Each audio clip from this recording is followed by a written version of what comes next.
will soon decide if the Parkland killer pays for the MSD massacre with his own life. Closing arguments in the penalty phase are expected to begin tomorrow. Local 10's Christina Vasquez is live at the courthouse with more on what's next. Christina.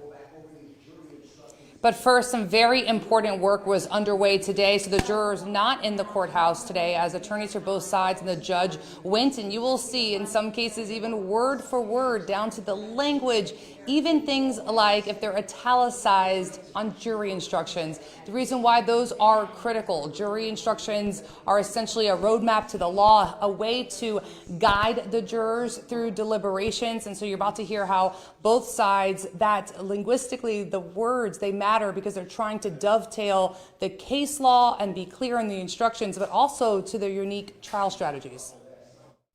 I don't think it's a surprise to anyone to know that this is my first death penalty case, and I am looking at these instructions thinking not extremely clear. They went paragraph. Judge, we do have an objection to number 7. By paragraph, word. Anywhere that it states evidence, we would object to that word and would request to use testimony. By word. So we're going to take out the underline. To find agreement on jury instructions. Each side advocating for inferences that bring clarity to the issues they want jurors to consider during deliberations. It's not for a school shooting where a teacher is murdered. That's our position.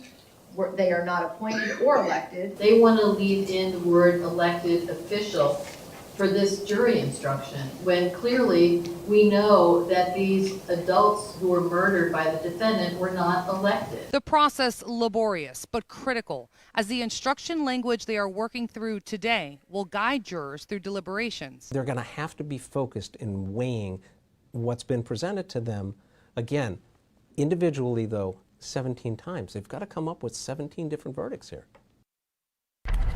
And that is such an important point there by legal analyst David Weinstein. Again, this is a 17-count capital case, so there are 17 verdict forms. There's one count for every one victim in this case. And so these jurors will have to go count by count. They're going to be weighing the evidence from the state and the defense, and they do have to be unanimous on that count of deciding that death is the appropriate punishment, and they'll go through that 17 times. Also, and listening to some of the arguments that both sides made just as they went through in quite amazing detail, very granular into the language of jury instructions, you really got to hear, I think, a little bit of what we can expect during closing arguments tomorrow. So we'll have more on that coming up at Local 10 News at 6. For now, back to you. So, Christina, to be crystal clear, to play off of what you and David just talked about, unanimous, 17 different verdicts, or could it be 15 out of 17 death versus life, or does it have to be 17 verdicts that say for death for Nicholas Cruz?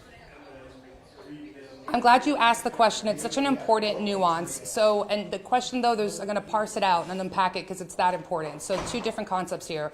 One is you have one count for each person, 17 counts. So count by count, that's what we're talking about, where they have to be unanimous in deciding if death is the appropriate punishment. So let's just take, let's say, murder victim Peter Wing. So if they're getting to Peter Wing's count, if all 12 are unanimous saying, we think for this count that death is the appropriate punishment, then it's death. If just one says life, it's life. So how does that then play out to that second equation, which is now you're looking at the totality, 17. So let's say, and let's stick with Peter Wing actually for this analogy or example as we kind of run through this concept. So we have these 17 counts. Let's say 16 of those counts, the juror in this case decided that life was the appropriate punishment. But on Peter Wing's count, they decided that death is the appropriate punishment. Then he is facing a jury recommendation for death to the count of Peter Wing.